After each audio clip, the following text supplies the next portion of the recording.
Social music talk. Anyone who wants to call in can call in at 866, that's toll free, 977-2346, extension 1. And I'm standing by for your calls right now. Yeah, Sam will take the call, and then we'll talk. So we want you to mention anything about music. We like to keep the topic on music. Some people love to spin the topic toward other things, like on Facebook. We see that all the time. Right, that's terrible. You know, you post It something. makes me hate Facebook, actually. Well, in a way. I still love the fact that it connects you with all your friends, but there's all this frenemy baloney that goes with it. And it didn't used to be so bad, I don't think. It's just gotten, the last few years, it's just exploded. It's like all about bickering, no matter what. I think because of politics, because of the election. Yeah, just ugly climate at the moment. Yeah, just suck political climate. No matter where you look down the list, it's like someone who sucks, except for there's like a few that don't suck. Hey, dude, by the way, I need to get a couple things ready for the show that's coming up, so I'm going to have to leave for 5-10 minutes. Okay. So can you just... I'll ramble for 5 or 10 minutes. I'll even pick up my guitar here and play a song. Yeah, as a matter of fact, if I can keep talking while you're grabbing your guitar, you want me to talk about something? Hang on. I already got my guitar, so everything's cool. Cool. All right, man. Well, I'll be back in about 5-10 minutes, and have fun. All right. Cool. All right, so I've been wanting to introduce everyone to a new song that I've written that has a lot to do with society, which is what social music talk is about. It's a mix of social issues and music, and we talk about it.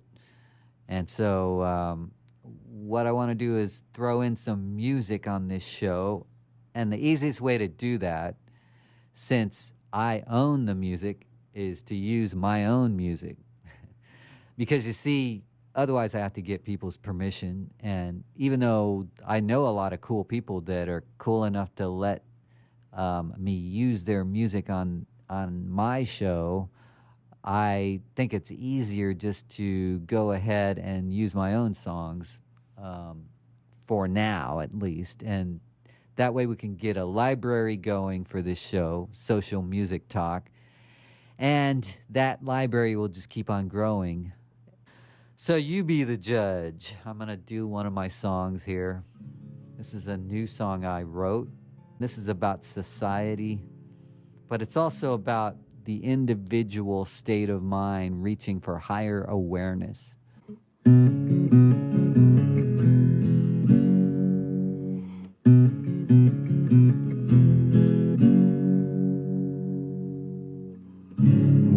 They try to bend our minds with images, frame by frame, a list of names, 100 flaming claims. Yes, we try to move our souls with sonic force. Song by song we sing along. Organic movement is growing strong. And it just doesn't get any easier to open your mind and float away. No, it just doesn't get any easier to open your mind and float away.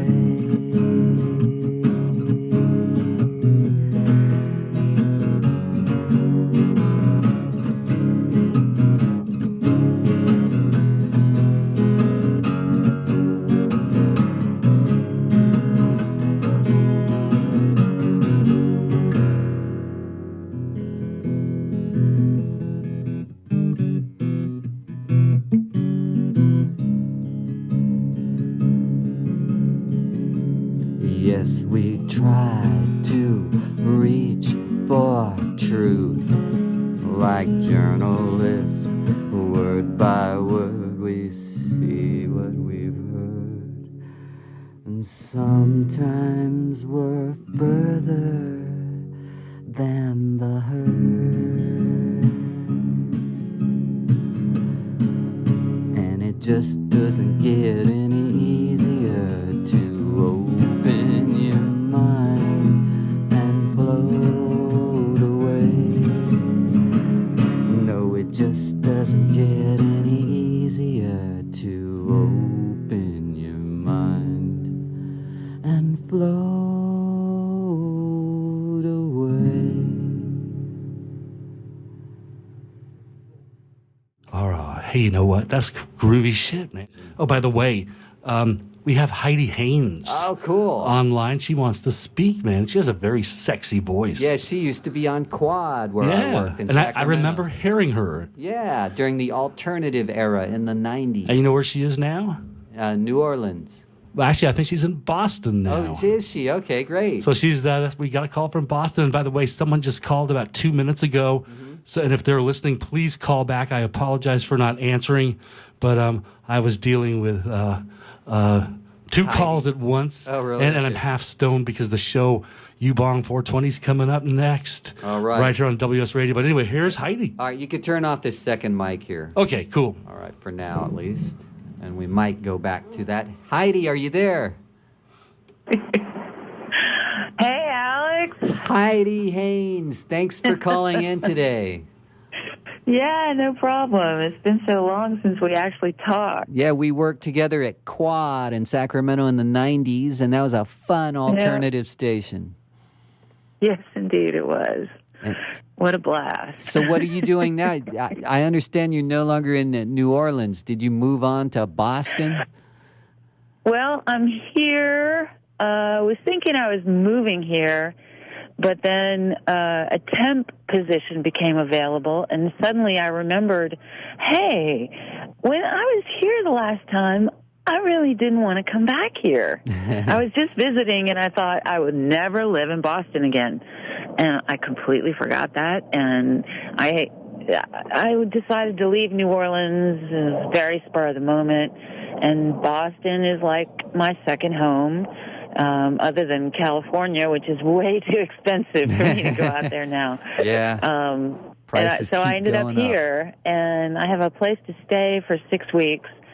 And I just realized the place I wanted to go to before this crazy mindset came, I wanted to go to San Miguel Allende. And so I'm seriously considering staying here for 6 to 8 weeks, saving up some money, and flying down there and finding a place to live and living there. Wow. And doing my podcast and doing my writing and working remotely and living in this beautiful mountain village. Wow, we live community. similar lifestyles because I write for a living, like for a lot of different websites, and I do a podcast. I heard. So tell me about your podcast. Well, it's called The Oasis.